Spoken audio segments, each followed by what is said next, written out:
All right, good afternoon, everyone. We'll call this regularly scheduled Stratford City Council meeting to order. Joining me in the council chamber is the city clerk, Tatiana Defoe, and the chief administrative officer, Joan Thompson. If we could begin with a minute of silent reflection.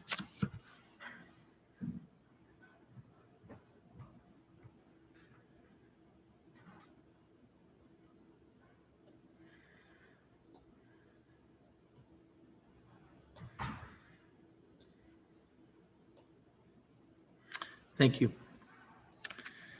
Turn the meeting over to the clerk.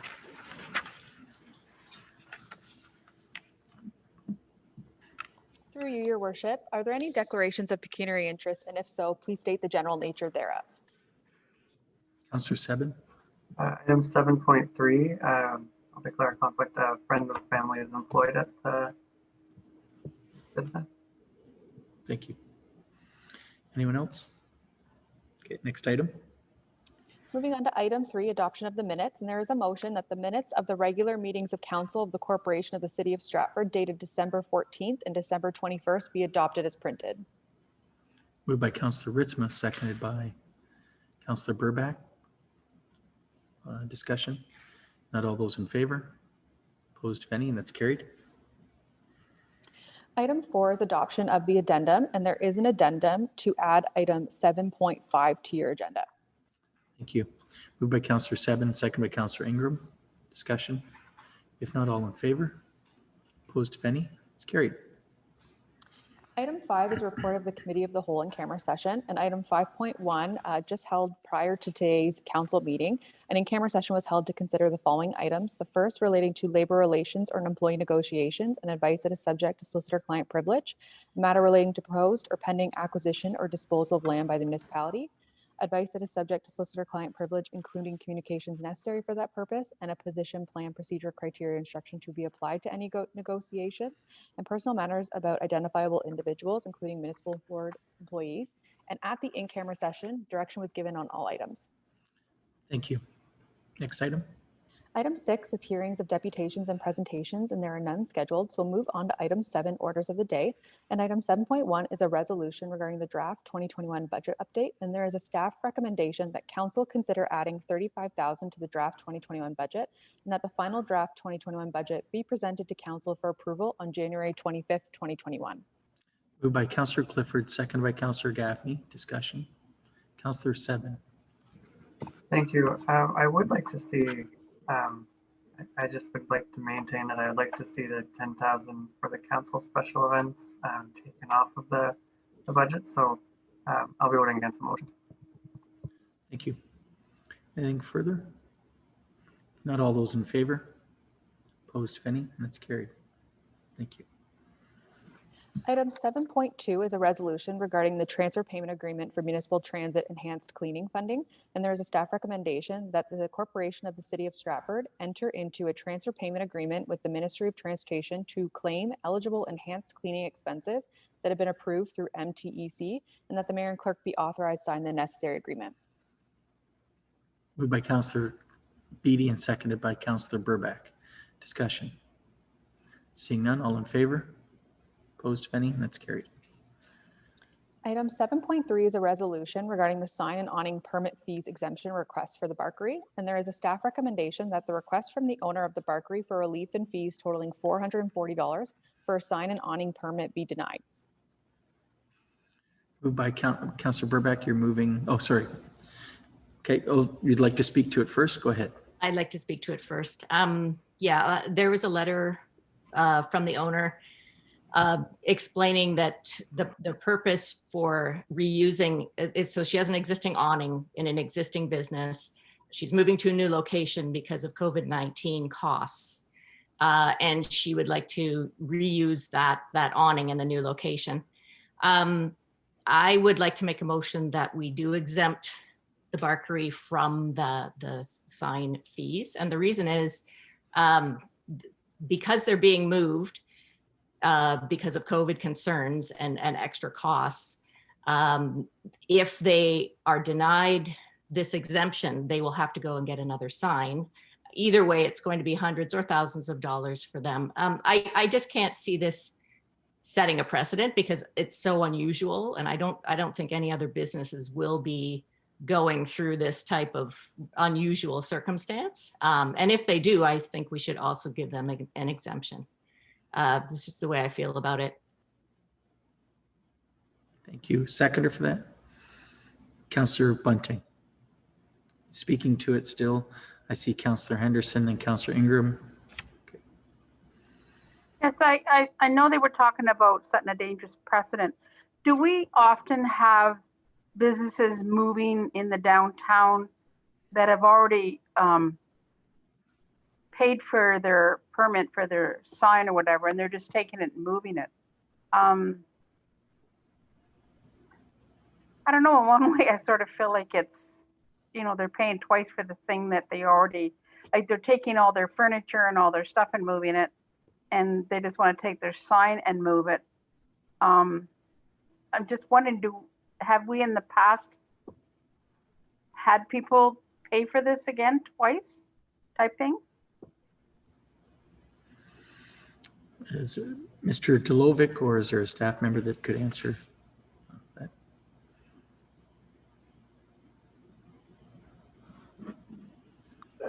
Your worship, it's Jonathan DeWeerd here, the chief building official. I'm on the line. Thanks, Jonathan. I can speak to that. Yes, in the past, if you want to move a sign from one location to another, yes, we would get another permit for that. It's a new location. We see it as a new sign. You could take a sign from another city. You could take a sign from, you know, another spot in the city, but it's a new installation in the city. So we have to do our due diligence with the zoning. We have to do our due diligence to make sure that the sign is adequately fastened to that building. So the work is the same whether we're using an existing sign or whether we're using a new sign. And as we've noted in the report, with the awning, there's a permit involved, and there's the liability that the city takes on to have that awning over the city sidewalk. So yes, that's been our stance in the past, and that's what we'd like to see going forward. Thank you, Jonathan. I had Danielle, and then Councillor Ingram, and Councillor Bunting, then Councillor Clifford, I believe.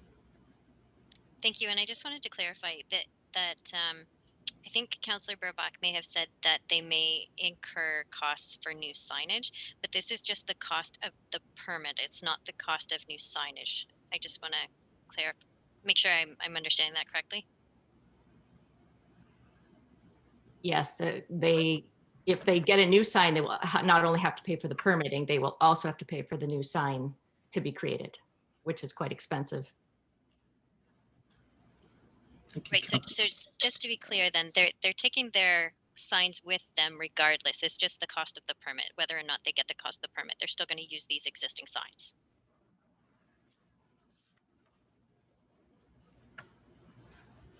Yes. Mr. DeWeerd, can you confirm they're just moving the existing sign? That's our understanding, that it's moving of the existing signs. The fees that you see there, the $440, is the cost of two permits, one for the sign and one for the awning. Thank you.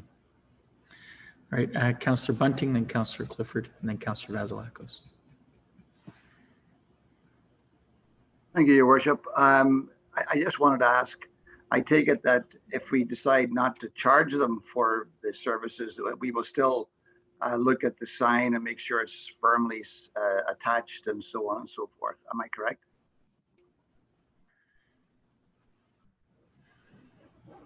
Mr. DeWeerd? I would assume that we would still do that. That would be at the direction of council, how you would like us to proceed with that. Well, in that case, I would make a friendly amendment to the motion that staff go through the process from a safety perspective and whatever documentation, but there'd be no charge involved. Would that be okay with the? Yeah, my intention was that we would waive the permit fees. We wouldn't waive the permit itself. Okay. Yep. Thank you. Mr. Clifford? Yeah, I don't support the motion on the floor. I believe it is a precedent. Stores are changing locations all the time, and there's liability that there is a time of our staff, and I think it's a slippery slope that we're going on if we approve this.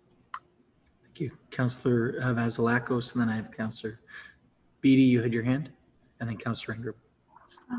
I do have to say that during the COVID, pandemic, we have made a number of changes to charges like meterhood rentals for restaurants, patio fees, bed and breakfast fees. Like I'm not exactly sure about the slippery slope because we already jumped on that sled, right? With helping other businesses get through the pandemic. So I guess I view this as sort of a continuation of if in fact this business had to downsize and find a smaller location that was, because of COVID, and they are one of our retail shops downtown.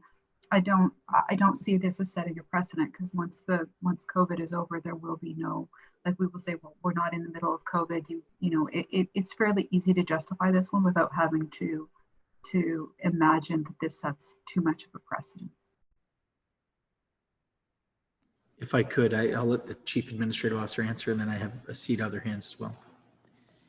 Yes, thank you. Through you, Your Worship.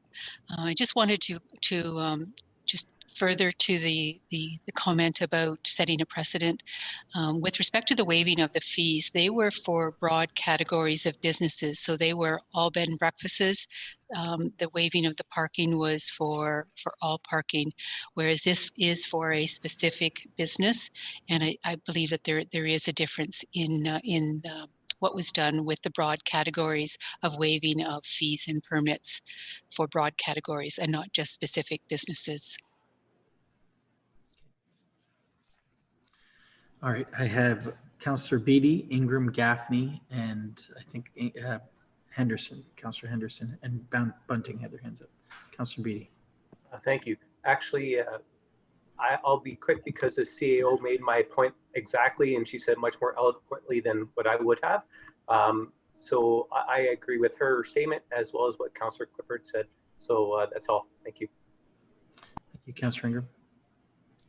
Thank you. Is there any grant opportunity still available through Invest Stratford from any of the FedDev money or any of the money we had available to assist businesses?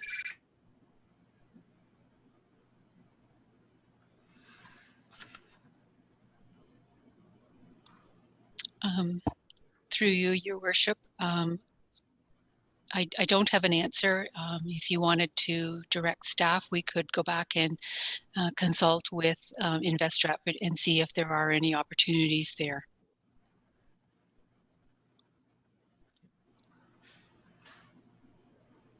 All right, after Councillor Ingram, I had Councillor Gaffney. Thank you, Your Worship. I'm just thinking that if we're going to start making exemptions based on the COVID-19, then we had better sit down or ask staff to make a policy instead of dealing with these things one at a time. Or this is what we will end up doing full time, is approving these exemptions to the rules. From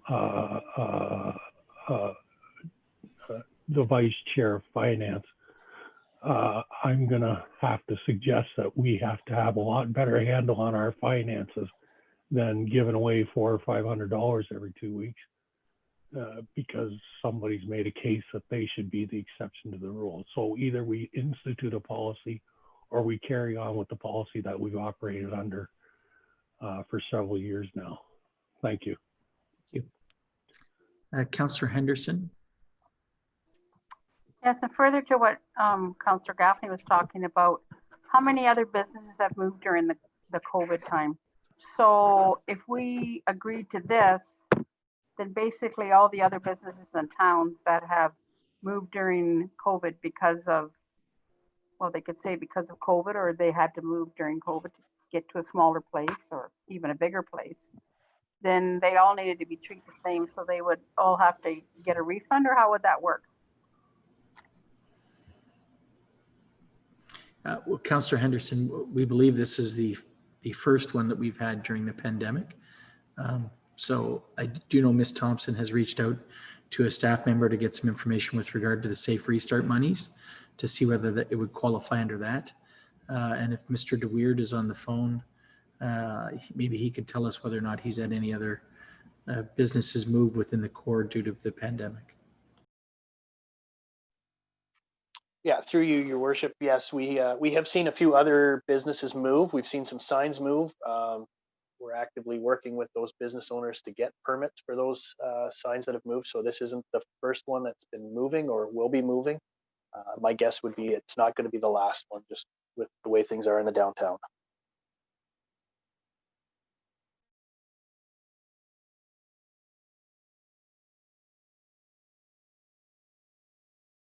I see Councillor Bunting is next, and then Councillor Burback has her hand up. Yeah, but just more of a comment, really.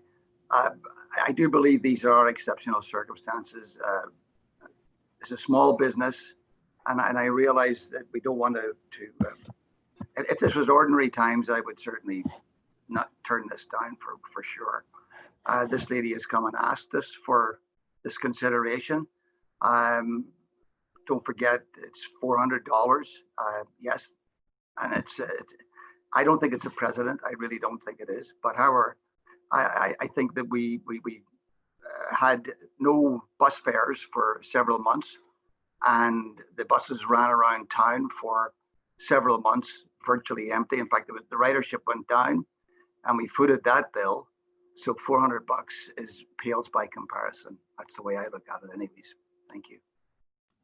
Councillor Burback. Yeah, I do like the idea of making a policy. I also wonder would the BIA have a small fund of some sort that they could maybe use as appeal, or could we set up something that would be, really small moves? This one, the reason I do think it's kind of exceptional is a little bit what Councillor Bunting was saying. I know the business, I know the location. Right now, I think the awning goes out over private property, whereas it sounds like in the new location, it will go out over a sidewalk. So I would imagine that for this particular awning, they didn't have to pay that fee before because it didn't go out. It was going out over private property. So they're incurring a new cost. And if they don't want to incur that cost, they would need a new sign. That's what I was trying to imply with the new sign idea. So not only would they need it, they might need a different permit, but they still would need a sign permit plus a new sign. So I do think this is sort of an exception. Thank you. All right, Councillor Henderson. So having brought that up, Jody, I'm thinking now they're going to end up with another cost because now they'll have to pay an encroachment cost. And I'm not sure if that's part of their application or been considered yet, but if before they were on their own property and now they're going to be coming over the sidewalk, they'll be on city property. So will that not merit an encroachment fee? It's just a permit for Jonathan, can you explain, or Mr. DeWeerd explain the difference between the encroachment and the awning and how it's covered? Yes, the awning is covered through the permit fee in this case for the encroachment. We need an indemnity agreement filed through the clerk's department for that we arrange for as part of that permit. So it's dealt with in that $220. There isn't a separate encroachment agreement in this case. So they won't have to pay a yearly fee then? There would not. That is correct. There's no annual fee for this one. It's just a flat rate of the permit fee. All right. I'll have the clerk read back the motion as it was amended, and I'll turn it over to Ms. Defoe.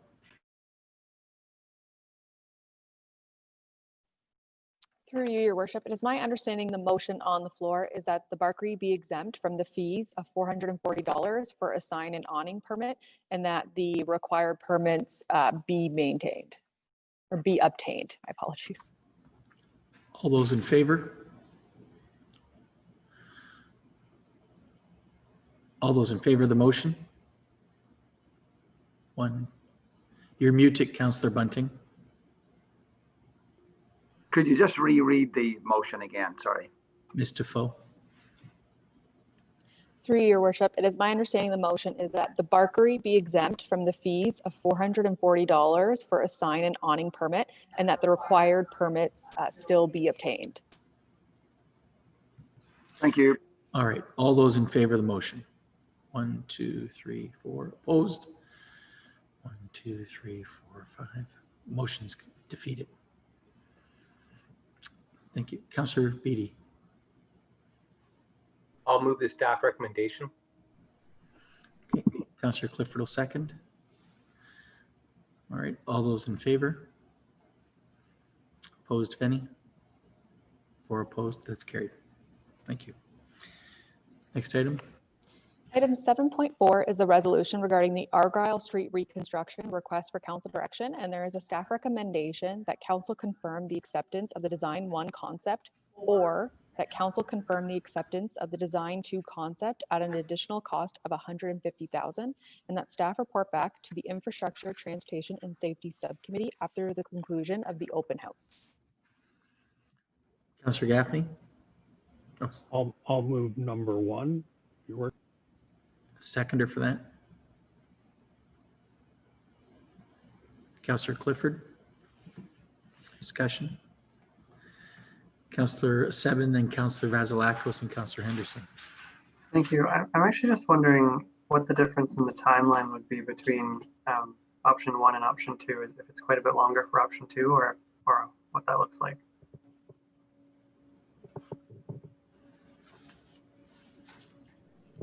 Your worship, it's not that it's longer time. It may add a little bit more time to the construction.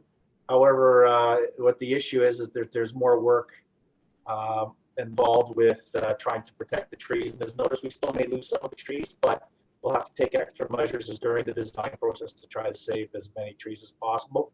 But we want some direction from council on here because of the significant cost difference. Okay, thank you. Councillor Vasilakos. I'll vote against the option 1 simply because I think it's trees, as well as sort of maintaining a streetscape. There's benefits we know there's significant benefits environmentally from having mature trees, and the time that it would take for planted trees to reach even the carbon sink or carbon storage of the mature trees is quite long.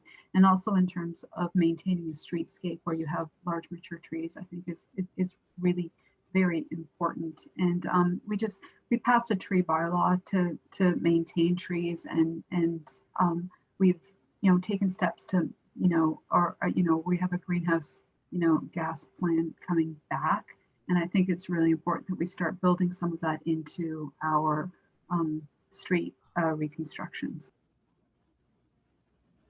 Okay, thank you. Councillor Beatty. And I'll just say there's always good intentions, and then there's reality. I, for one, would love to see every tree saved.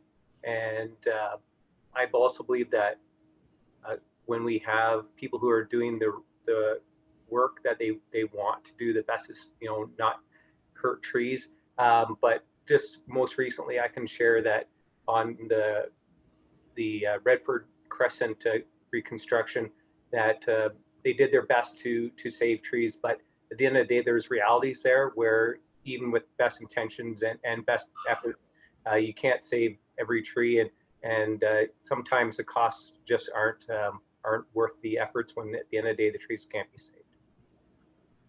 Thank you. Anyone further? Councillor Seven. Thank you. Yeah, I just wanted to follow up. I agree with Councillor Vasilakos. I do support option 2, and I just wanted to comment that I think it's very positive that we have these options before us, and I think that's something that would be, if possible, in the future. I mean, this is a very unique scenario, and I think it was just really nice to see that we have the option to decide on this. So, thank you. All right, Councillor Gaffney. I would suggest that there's nothing unique about this. Every job we do moving forward, we'll be answering the same question.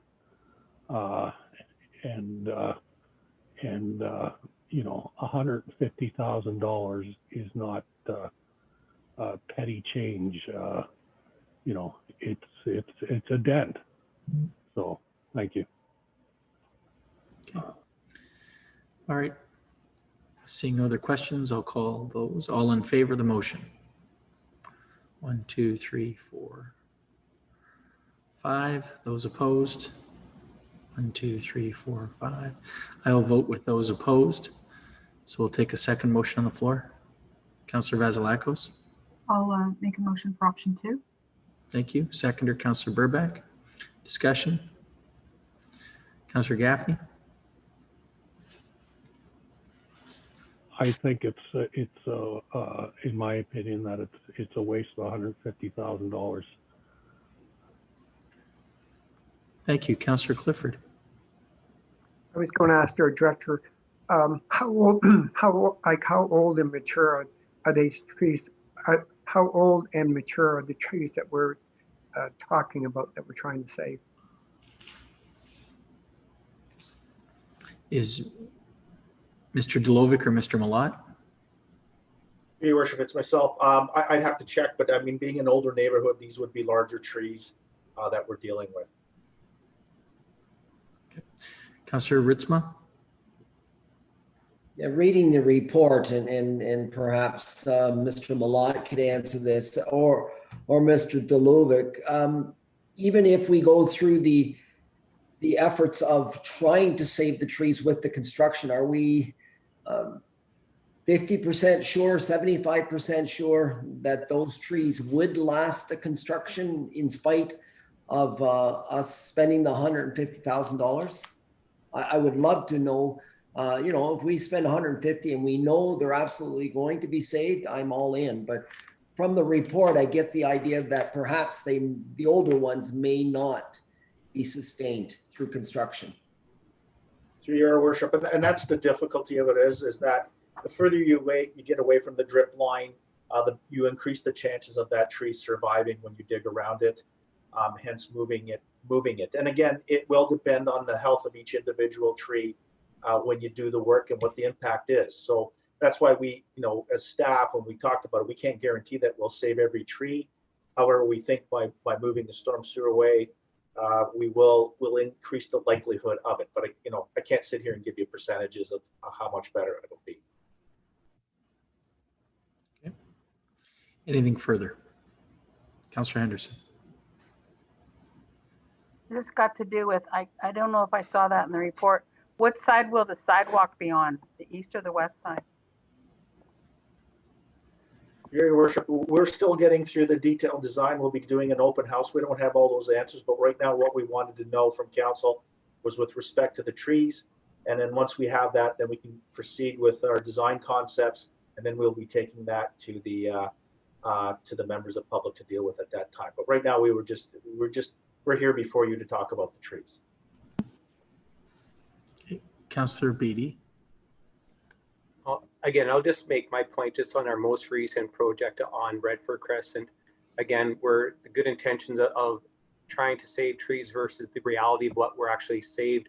$150,000 can go towards planting a large number of good size trees that will have a significant increased chance of survival versus hoping and praying that it might survive. For me, again, to Councillor Gaffney's point, $150,000 is a lot of money. Thank you. All right, all those in favor of the motion? Opposed, if any? Carries 6-5. I'll vote with those in favor. Next item. Through your worship, turning to your addendum, item 7.5 is parking considerations for COVID-19 relief, and there is a staff recommendation as follows: that the following tiered approach to meterhood rental provisions during COVID-19 be approved. Gray lockdown: each downtown core restaurant selling food for curbside pickup/takeout may request up to 2 free meterhood rentals. Each downtown core retail establishment may request up to 1 free meterhood rental. Red orange: each downtown core restaurant selling food for curbside pickup takeout may request up to 1 free meterhood rental and may rent up to 1 additional meterhood at the required daily rate. Retail establishments may rent up to 2 meterhoods at the required daily rate. Yellow green: restaurants selling food for curbside pickup/takeout and retail establishments in the downtown core may rent up to 1 meterhood at the required daily rate. No restriction: meterhoods are rented in accordance with the meterhood rental policy. that restaurants which may receive temporary patio extensions, if approved by council, no longer be eligible for free meterhood rentals under red/orange COVID restrictions, and that 2 hours of free parking be permitted from Monday to Friday in the downtown core, effective January 12th through to January 31st, 2021. Councillor Gaffney moving, seconder Councillor Yes. Burback. Discussion. Councillor Ingram. Thank you. I just wanted to say thank you to staff for putting this together. I know the downtown businesses are hurting, and this will be quite helpful during this period. All right, all those in favor? Opposed, if any? That's carried. Returning back to your agenda, item 8 is business for which previous notice has been given and there's none scheduled. So we'll move on to reports of standing committees, and there are no standing committee reports to be provided. Item 10, notice of intent, there's also none scheduled. So we'll move on to reading up the bylaws, and there's one bylaw listed for consideration as follows. Item 11.1 is the transfer payment agreement for municipal transit enhanced cleaning. I move by Councillor Vasilako, second by Councillor Burback, that the bylaw 11.1 be read a first and second time. All those in favor? Opposed, if any? That's carried. Third and final reading, Councillor Henderson will move and Councillor Clifford will second for bylaw 11.1. All those in favor? Opposed, if any? And that's carried. Item 12 is the consent agenda. Are there any items listed on the consent agenda to be considered by council? Seeing none. New business. Councillor Seven. Thank you. Just this meeting, we've been talking a lot about a little bit about different policies that we can implement to help during COVID restrictions. And I was just reflecting on the policies we implemented in the spring, and many of those have since are no longer available. I'm just wondering if we could have staff review the policies that we did implement in the spring, and then perhaps council could look at implementing some of them again that maybe aren't in effect anymore. So that is a referral to the CAO and the Director of Corporate Services to look at relief programs if there is a lockdown. Is that what you're asking for, correct? Yeah, and just ones that we've already implemented in the spring. Okay, Ms. Thompson.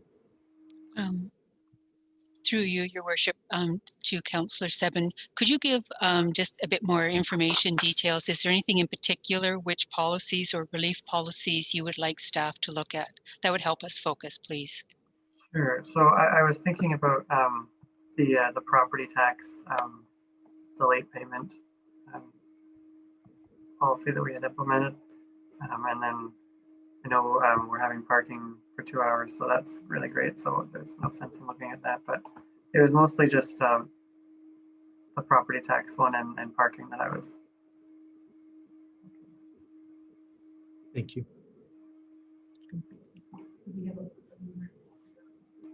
Councillor Seven will move it. Seconded be by Councillor Burback. Councillor Clifford, you had your hand. Did you want to? Oh, it's okay. It's good now. Okay. All those in favor? Opposed, if any? Unopposed, that's carried. So we'll look to get a report on that in the coming weeks. Is there anything else under new business? If not, I would take a motion to adjourn to the Planning and Heritage Standing Committee. And when council reconvenes, Deputy Mayor Ritzma will be in the chair for the confirmatory bylaw. Motion by Councillor Burback and seconded by Councillor Vasilakos. All those in favor? Opposed, if any? And that's carried. Thank you.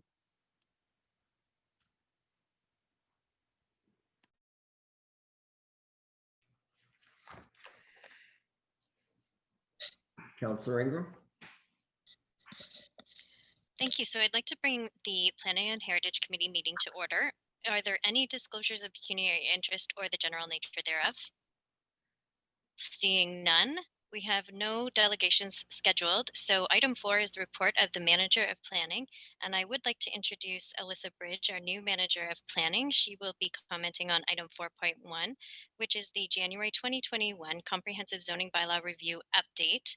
And Alyssa, do you have anything to speak to before I bring the motion or put the recommendation on the floor? Thanks, Chair Ingram. I believe Jeff Lunison is also on the call today, so I'll ask Jeff to speak to the report this afternoon.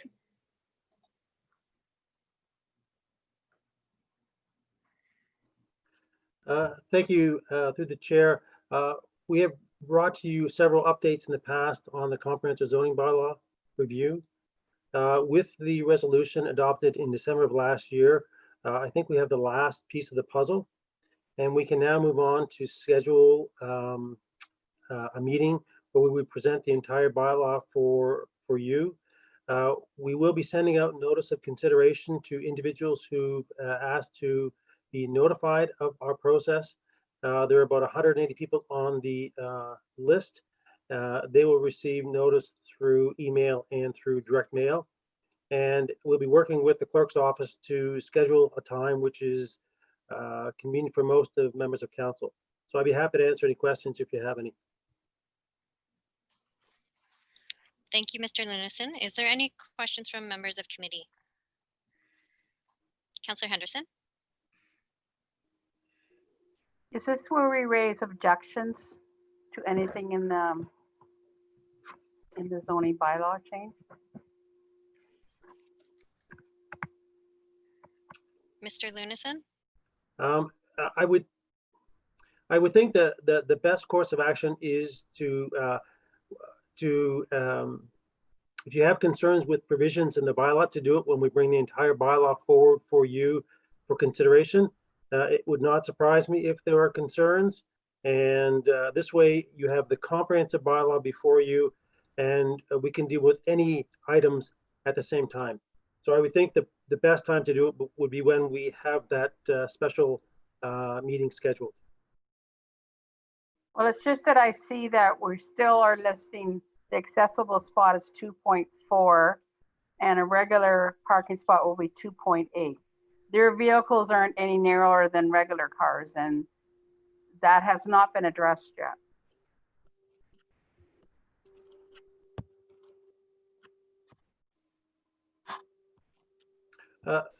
Through the chair, what we have in the comprehensive bylaw is really the provincial standard.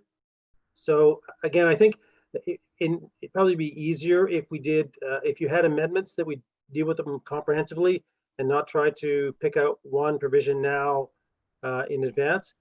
But if your wish is to direct us to change the provisions of accessible parking, then we will do so. Councillor Henderson? I would like to make a motion that, let's see, gotta find the page. On page 15, oh, the wrong one.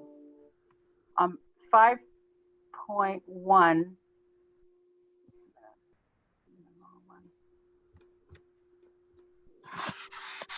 Change it from 2.4 to 2.8.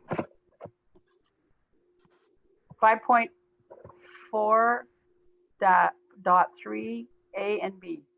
It says type B accessible parking spots to be a minimum of 2.4 meters wide, which satisfies provincial requirements. But at the accessibility committee, we've made several motions about the fact that their cars or vans, and actually vans might be a bit bigger, need space to be able to pull in because we cannot use the walk aisle. That's for walking. So it should be 2.8 in our opinion. So I'd like to make a motion that 5.4.3 A and B be changed from 2.4 wide to 2.8. So Councillor Henderson has made a motion regarding the accessible parking provisions. Is there a seconder? Councillor Burbach, thank you. Any other comments, Councillor Clifford? Yeah, I would like to know if it is changed from 2.4 to 2.8, how will that be like changing the parking downtown or other places? Is there ramifications if we change it? Like, do we have to change all the ones we have right now that are 2.4 to 2.8, and how will that affect the parking? Through the chair, it would not change the parking spaces that are downtown currently, but the corporation should lead by example. And so any project that we do moving forward, we should comply with the provisions of the bylaw that's adopted by council. So when we're redoing the Erie Street parking lot, for example, we should use the new standard. I can't tell you how it would affect how many parking spaces we could accommodate on any particular site.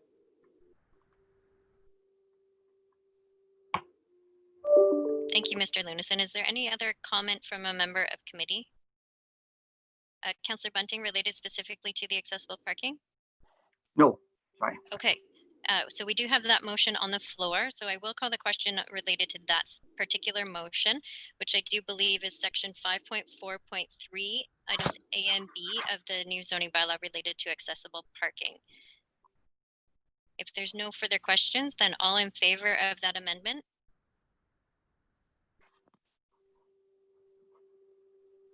And I believe that is unanimous. Thank you. Okay, Councillor Bunting.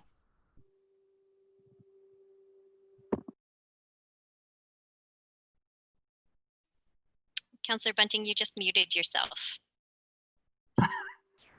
Sorry about that. I'll get it eventually. As many of you know, I would like to speak with respect to the short-term rentals and the proposed setup through this change. And I feel very strongly that we're going down the wrong way. And my reasons for that are that short-term rentals are the fastest growing sector in tourism. I know that we have looked at the Toronto approach, but we aren't Toronto, we're Stratford. I know that 2020 wasn't really an issue there because there really weren't any or very, very few visitors. I don't see that being an issue in 2021, but hopefully we'll have more visitors. However, 2022, we got to set up for that. I'm all for short-term rentals being regulated. I'm all for safety inspections. And I understand the attainable housing situation. As most of us know, there are quite a number of people who live in Stratford who have got an extra property that they use as short-term rentals, so they're existing. With regards to we originally had it as you were allowed an extra dwelling, and then we changed it again, or the majority changed it again. I still strongly feel that buy-in by those people is important during the process. I want everybody to want to buy in and make an amendment that would be more suitable for people to buy into the process. Otherwise, they're either going to pack in the short-term rental and sell to someone from the GTA, and also the other consideration is the MAT, which probably we won't see it raising its ugly head again until maybe another year or two.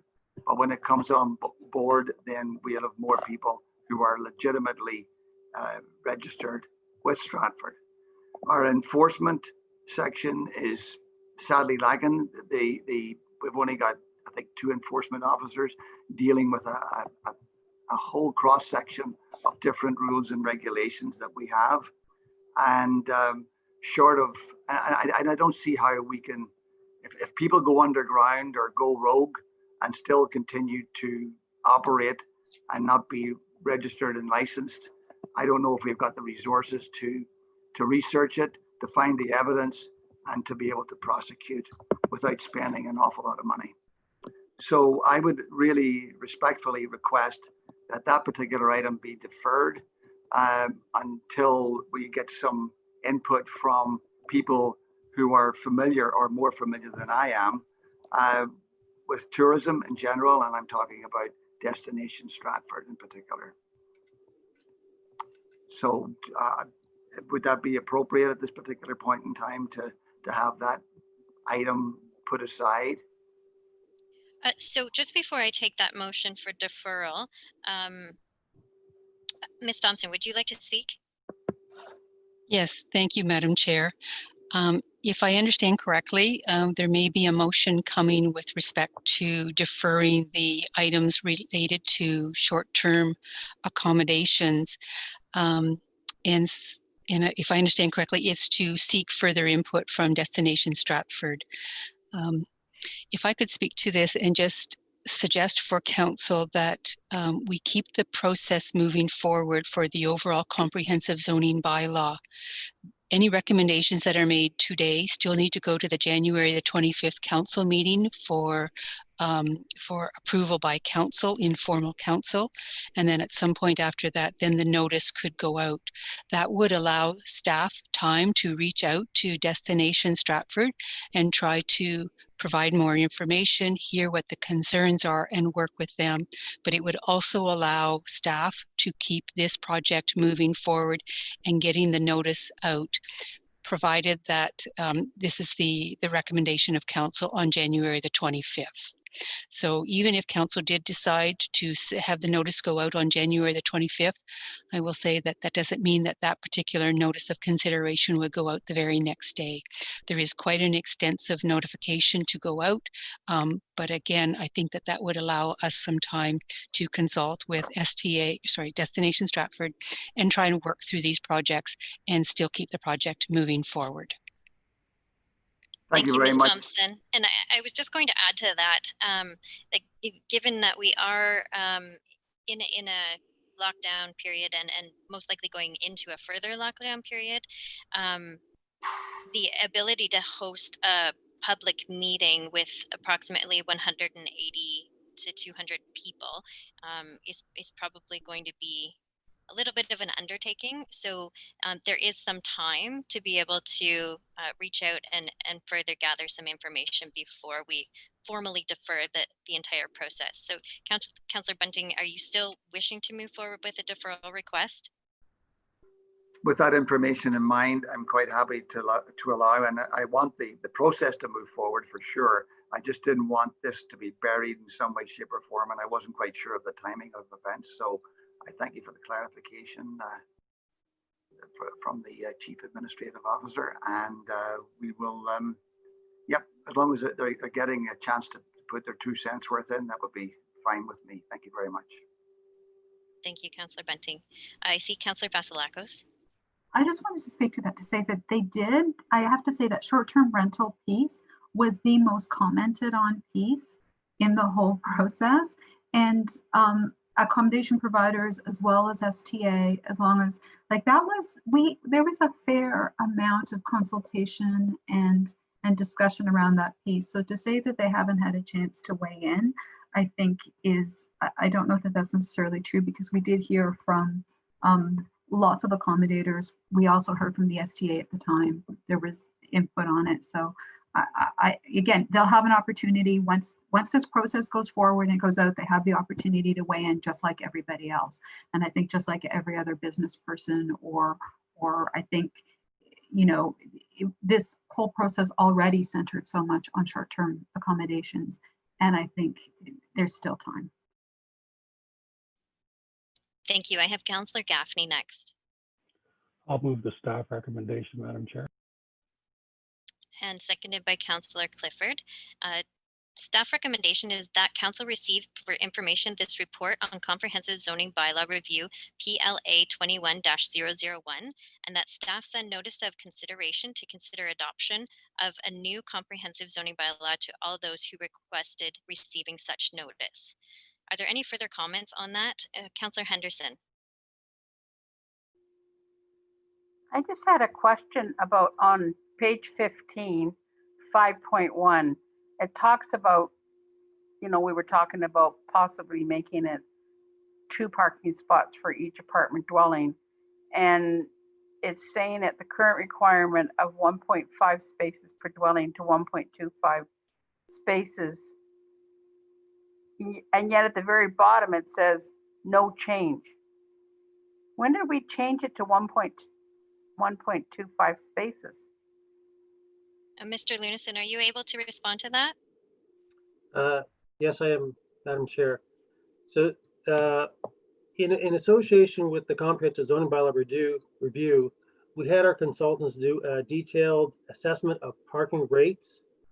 And one of the things they came back to us was with a different parking rate for apartment dwellings and different types of uses. And so this is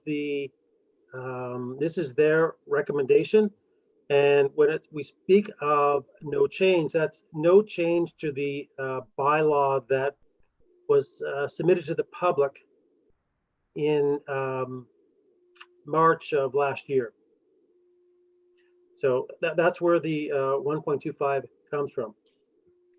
So we're looking at changing it to 1.25. That's correct. From the current rate of 1.5, and that's for apartment dwellings. So is it staying, I should have gone through and looked at that. Is it staying the same then for, was it condominiums? Oh wait, there was one that's 1-to-1 and then there's one that was a little. A semi was 1-to-1, a condominium was 1-to-1, right? And then wasn't there another step? Councillor Henderson, I'm wondering if you might be willing to ask your questions of Mr. Lunison and get some clarification before Sure. this comes back to us. Sure, sounds good. Thanks. And then if that way, as Mr. Lunison had previously requested, we can have a comprehensive list of items that we are objecting to or would like amended within the bylaw. Perfect.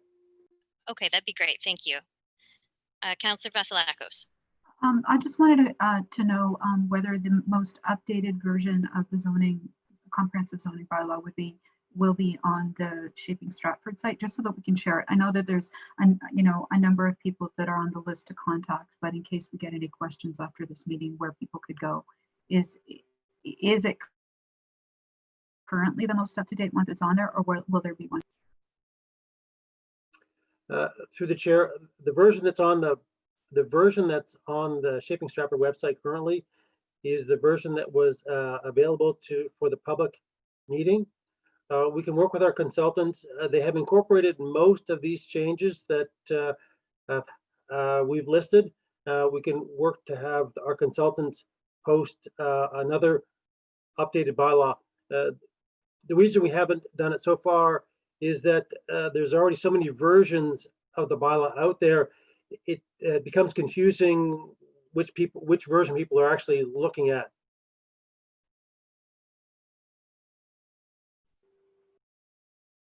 Thank you, Mr. Lunison. Any other questions or comments from members of committee? Okay, I do believe we have a motion on the floor that was moved by Councillor Gaffney, seconded by Councillor Clifford. And I will call the question. All in favor? Thank you, and that's unanimous.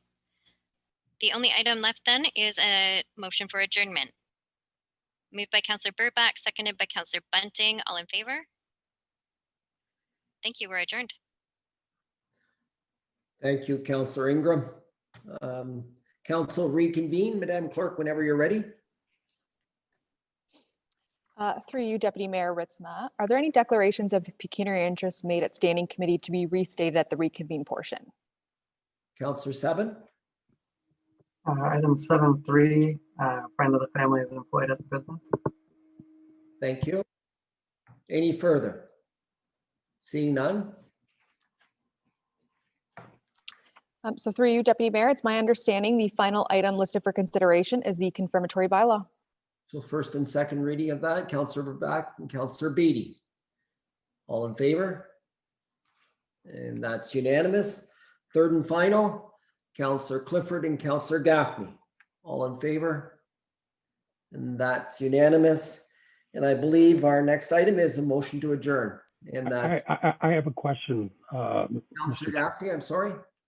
I just normally, when we vote on an item and somebody's declared, the mayor usually says, or the chair usually says, let the record reflect. I would like to make sure that Councillor 7 has been given due credit on that item.